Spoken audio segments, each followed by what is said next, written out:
Bonsoir à tous les amis, je suis très content de vous retrouver, surtout que je suis un peu excité aujourd'hui dans la mesure où je viens de finir d'écrire les aventures de Lily.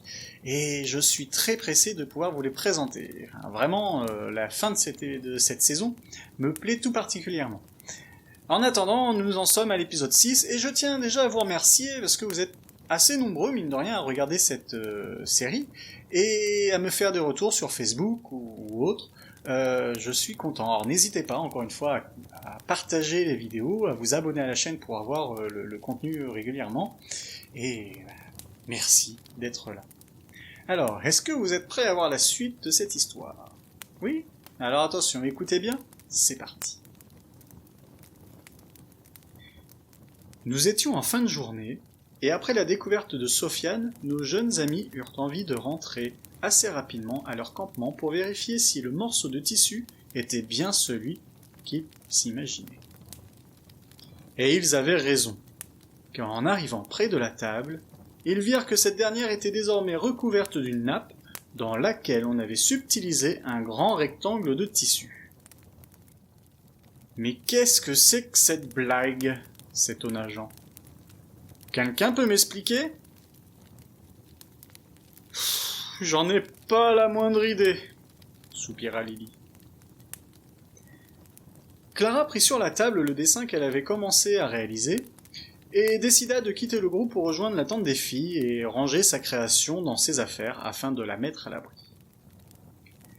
Mais le groupe n'était pas au bout de leur surprise, car au moment où Clara s'apprêtait à rentrer dans la tente, elle s'aperçut que ces dernières avaient également eu le droit à son prélèvement de tissu. En effet, la tente était désormais pourvue d'une grande fenêtre sur le côté. « Venez voir !» dit-elle en direction de ses amis. « On a comme un petit problème !»« Je ne te le fais pas dire !» ajouta Sofiane, visiblement dépité, qui tendait devant lui son duvet affublé lui aussi d'un grand trou. « J'y crois pas !» fit à son tour Jean en sortant de la tente. « On a aussi fait un trou dans mon t-shirt de rechange.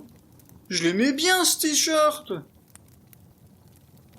Mais qui a bien pu faire ça ?» s'interrogea Lily, qui pour le moment n'avait pas encore découvert d'autres vols de tissu.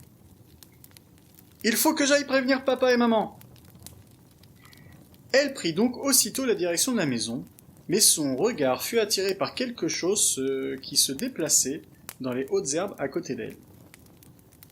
Cependant, elle crut avoir une hallucination, car elle crut identifier cette chose comme étant sa poupée en tissu, en train de se faufiler en direction du camp. Elle alla dans sa direction et vit à nouveau cette chose qui maintenant se déplaçait à toute vitesse jusqu'à côté des toiles de tente. Et cette fois, elle en était sûre, il s'agissait bien de sa poupée. Lily alerta ses amis et aussitôt Sofiane et Jean se mirent à la course-poursuite de la poupée. Cette dernière se faufilait tantôt entre les tentes, tantôt entre les arbustes du jardin, afin de tenter d'échapper aux enfants. Elle était très rapide, et les deux garçons avaient bien du mal à se coordonner pour tenter de lui barrer le passage. La poupée prit alors la direction de la forêt, et alors que tout le monde pensait ne pas pouvoir la rattraper, Clara surgit sur son chemin et, à l'aide d'un seau, captura la fugitive. Lily, Jean et Sofiane arrivèrent à sa hauteur. Clara était assez fière d'elle, et elle maintenait sa capture à l'aide de son pied posé sur le seau. « Bravo Clara !» dit Lily.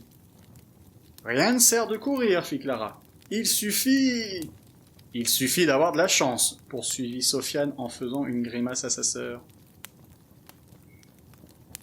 Elle lui répondit en lui tirant la langue. « Voyons un peu ce qui se cache là-dessous, » s'impatienta Jean. « Je propose qu'on se mette tous autour du seau et qu'on le soulève doucement. » Les amis se mirent d'accord et s'organisèrent autour du seau, afin de ne pas prendre de risque de devoir courir à nouveau après la poupée. Puis Lily fit signe à Clara de soulever le seau. ce qu'elle fit. Et alors que tout le monde était prêt à bondir sur son contenu, ils furent très étonnés de découvrir que le seau ne contenait pas seulement la poupée, mais qu'en réalité, cette dernière était attachée sur le dos d'une toute petite créature humanoïde avec de grandes oreilles.